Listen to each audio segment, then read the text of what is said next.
and welcome to Clearview News Desk. We are reaching you live from Nigeria's capital city, Abuja.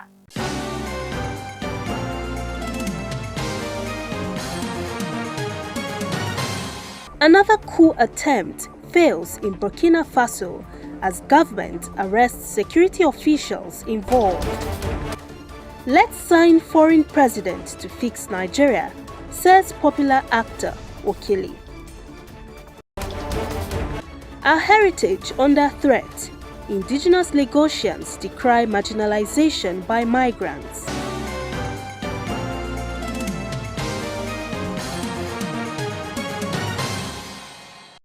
I am Gloria Atta. Welcome.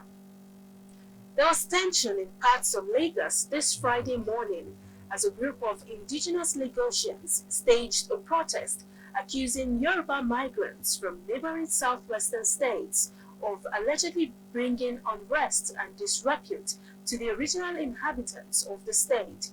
The protesters, who converged around the Lagos Island area, carried placards with inscriptions such as "Respect True Lagosians" and "Stop Tarnishing Our Image," insisting that the growing influence of non-indigenous Yoruba groups in the state's politics and social life has led to the marginalization of the original Lagos people.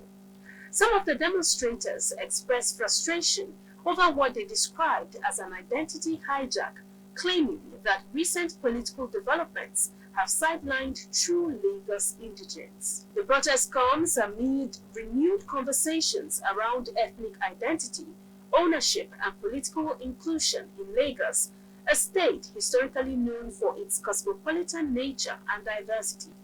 In a dramatic twist to Nigeria's economic reality, popular comic actor Tunde Usman, widely known as Okili, has stirred social media with an unusual proposal: hire foreign presidents to fix Nigeria. Reacting to the surge in cooking gas prices and worsening cost of living, Okili, in a trending Instagram video, likened Nigeria's leadership problems to football management. He joked that just as football clubs sack underperforming coaches, Nigerians should also have the power to replace leaders who fail to deliver. Speaking in Yoruba, the actor humorously argued that adopting the football method could be the perfect solution to the country's endless leadership disappointments. Okele's remarks have sparked laughter and reflection online, as many Nigerians say his comic relief carries a serious message that leadership, like football, should be about performance and results. As the world marks the International Day of the Girl Child on October 11, the Creative Mothers Care and Support Initiative has extended its Party Girl Child campaign to students of Junior Secondary School FHA Lube in Abuja. Creative Mama! Succeeding together! Succeeding together! Creative Mama!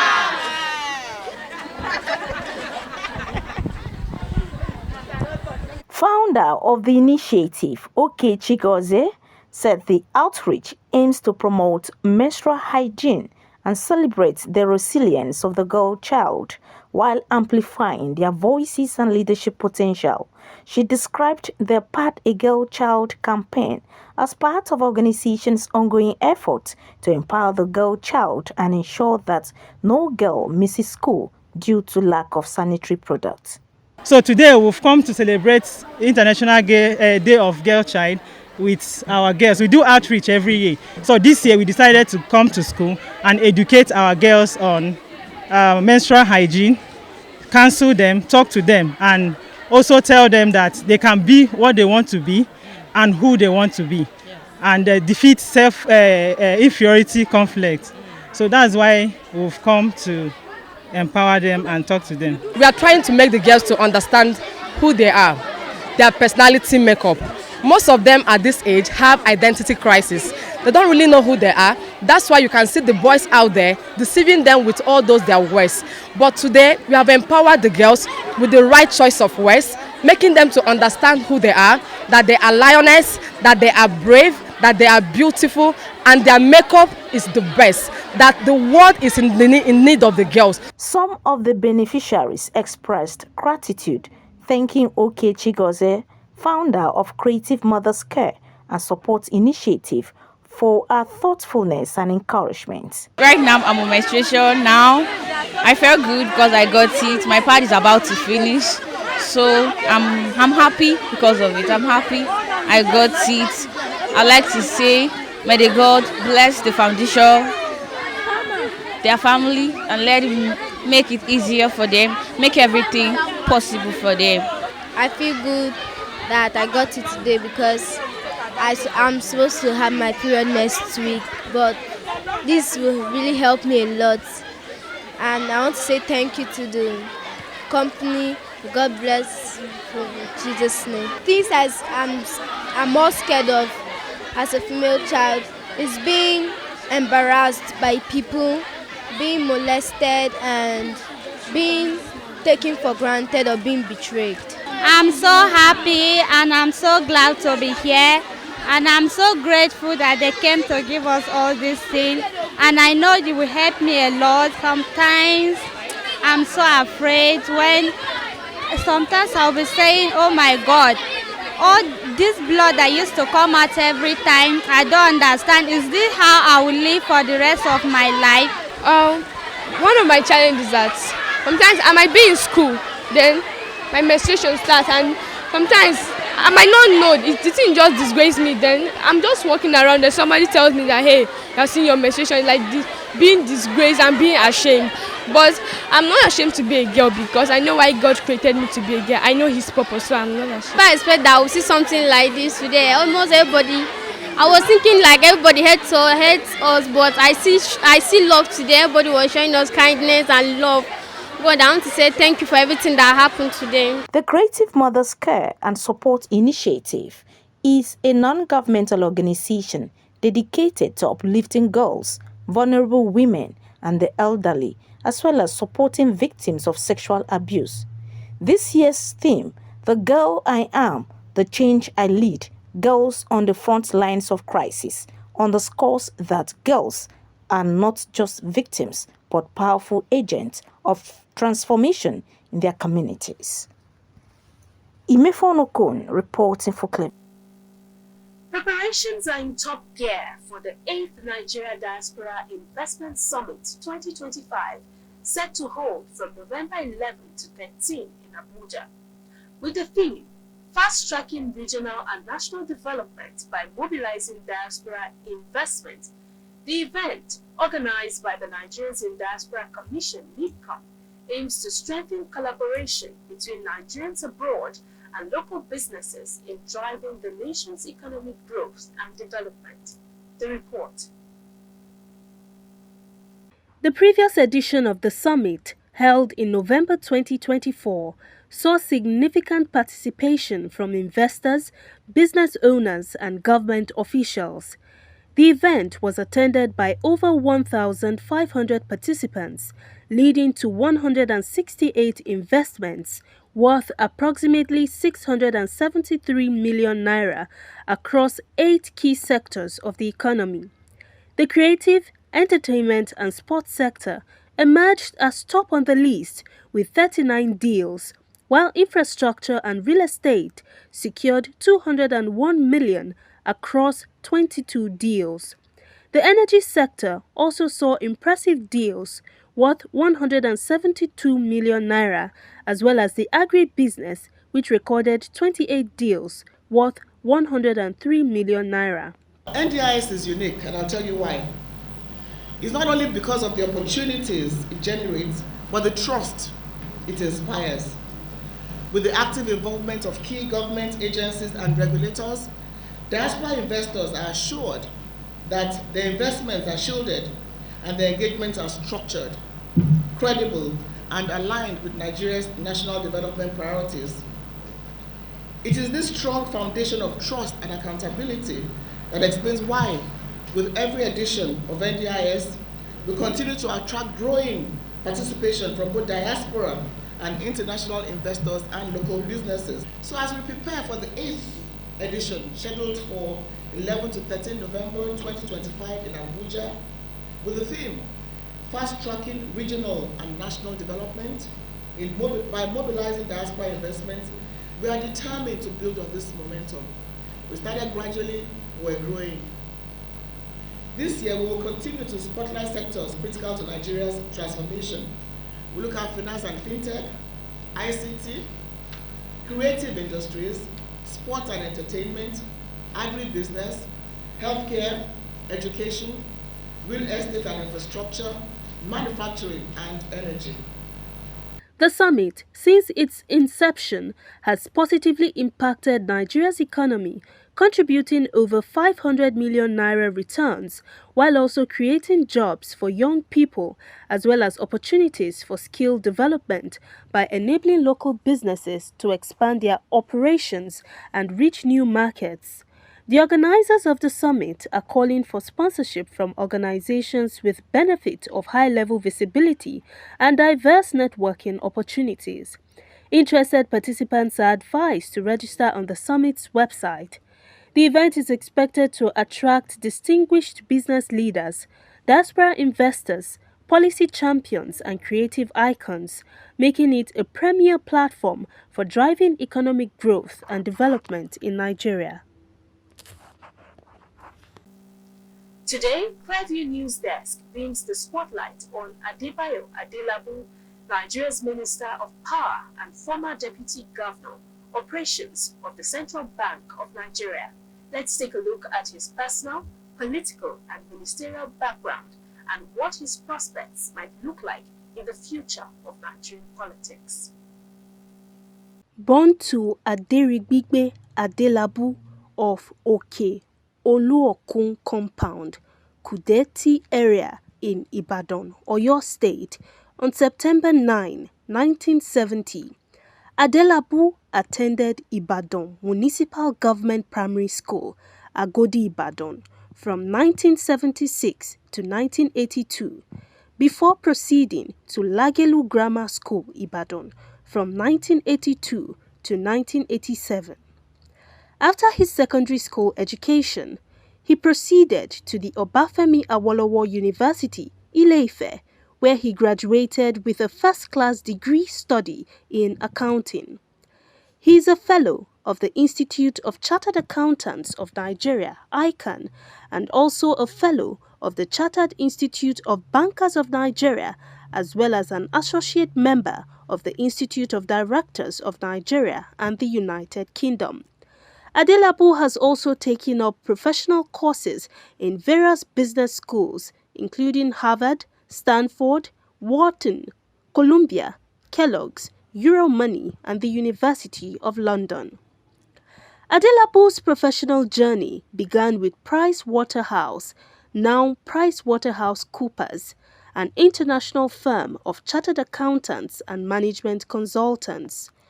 During his 7 years with the firm, he led and managed various audit and consultancy engagements for large banks and non-bank financial institutions within and outside Nigeria.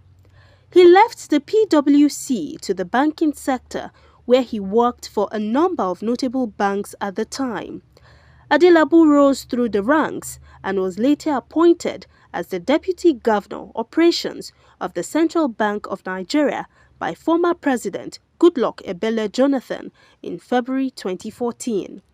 However, 4 years later, he resigned from the Central Bank of Nigeria to pursue a career in politics, where he contested for the governorship position of Oyo State under the All Progressives Congress in 2019, but lost to Oluwaseyi Makinde of the People's Democratic Party. In 2022, he again contested in the primaries for the party's ticket for the 2023 gubernatorial election, but lost and then defected to the Accord Party and became its candidate for the Oyo gubernatorial election. That effort also did not yield victory, leading to his decision to return to the APC in December 2023, pledging his commitment to party unity. On August 16, 2023, Adelabu was appointed as Nigeria's Federal Minister of Power by President Bola Ahmed Tinubu. In that capacity, he has been responsible for the oversight of Nigeria's power sector, generation, transmission, and distribution. He has also been involved in reforms to improve service delivery, enhance infrastructure, and ensure more reliable electricity supplies. Outside public service, he has various business interests spanning the hospitality, entertainment, agriculture, and real estate industries. As permutations ahead of the 2027 general elections begin to take flight, Adelabu has declared his intention to contest the 2027 governorship election in Oyo State, now seeking the APC ticket. Clearview News Desk reliably gathered that the politician is holding consultations with party leaders and stakeholders in different zones of Oyo State, making calls for party unity and forgiveness of past grievances. His camp argues that his pedigree, professional experience, and ministerial accomplishments position him as best fit for the governance of Oyo State, with supporters pointing to increased power generation and reforms as evidence of his capacity. As we approach the 2027 general elections, Adebayo Adelabu remains one of Oyo State's prominent contenders. His mix of technocratic experience, business credentials, political ambition, and current visibility as Minister of Power gives him both advantages and challenges. Nigerians and the people of Oyo State anticipate with bated breaths to see how this technocrat will turn the tides in his favor and possibly steer the affairs of the pace-setter state in the years to come.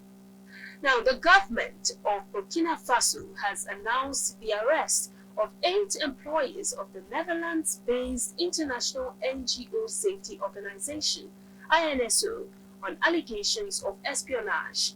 Authorities say the organization, whose operations were previously suspended, had been collecting sensitive security information without authorization.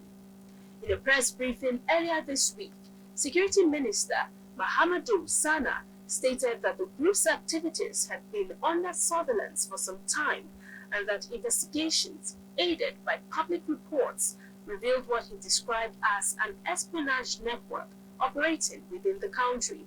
He noted that despite the earlier suspension, some INSO officials continue to engage in clandestine activities, including unauthorized information gathering and online meetings. Those arrested include 2 French citizens, 1 Zech national, 1 Malian, and 4 Burkinabe nationals.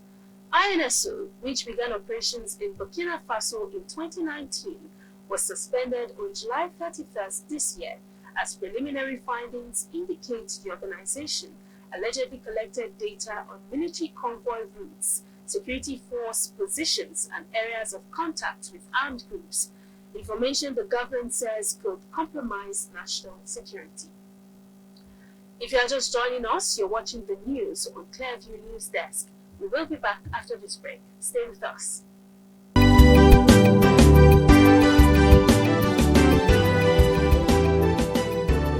No one, after lighting a lamp, puts it under a bushel.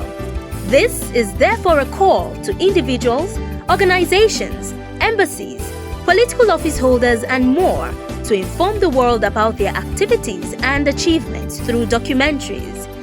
Here at Clearview, we parade the masters in the business of producing world-class documentaries. Show your stuff to the world by first contacting us through telephone number 0704 244 1177 or email us at clearviewnewsroom@gmail.com.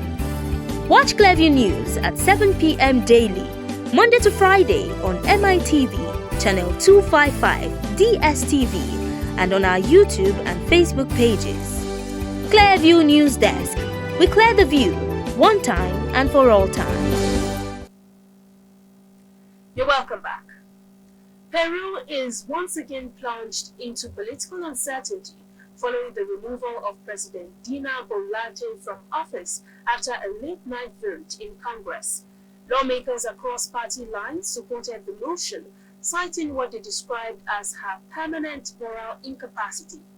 The decision follows months of investigations and mounting allegations of corruption, including claims that Bolate accepted luxury gifts and misused state resources. Her administration has also faced intense scrutiny over a 2022 crackdown on protesters that left more than 60 people dead. According to reports, President Bolate declined to appear before Congress or offer a formal defense before the vote, which ultimately sealed her removal from power. She now joins a growing list of Peruvian leaders forced from office over corruption and abuse of power allegations. Following her ouster, Congress President Jose Gerio Rey, aged 38, has been sworn in as interim president and is expected to oversee the conduct of new elections in the coming months. The 2025 Nobel Peace Prize has been awarded to Venezuelan opposition leader and pro-democracy advocate Maria Corina Machado. The Norwegian Nobel Committee announced the decision in Oslo, recognizing her for what it called her tireless work promoting democratic rights and her struggle for a peaceful transition from dictatorship to democracy. Committee Chair Georgian Wadney Frightness said Machado met all three criteria outlined in Alfred Nobel's will, praising her efforts to unite Venezuela's opposition and her steadfast commitment to non-violence. Before entering politics, Machado studied engineering and finance and later founded an organization supporting street children in Caracas. The award highlights her long-standing fight against authoritarianism in Venezuela, where she has faced years of political persecution. Meanwhile, U.S. President Donald Trump, who had publicly claimed he deserved the Peace Prize for what he described as ending 7 wars, was not among this year's laureates. And that's the news. But before we go, a recap of the top stories.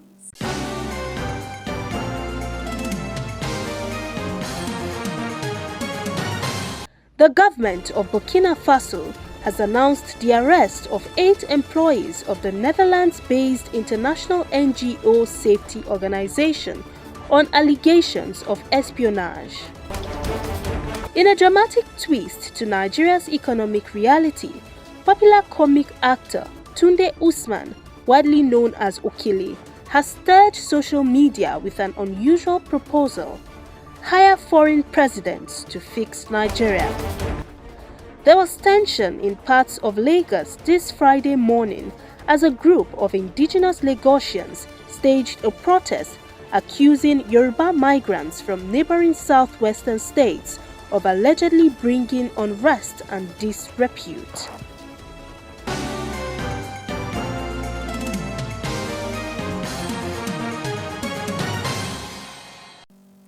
You can follow up on latest events and happenings around you via our social media platforms on Facebook, Instagram, and YouTube at Clearview News Desk, or via our handle on X, formerly known as Twitter, at Clearview Online. Many thanks for watching. I am Gloria Atta. Have a wonderful weekend and bye for now.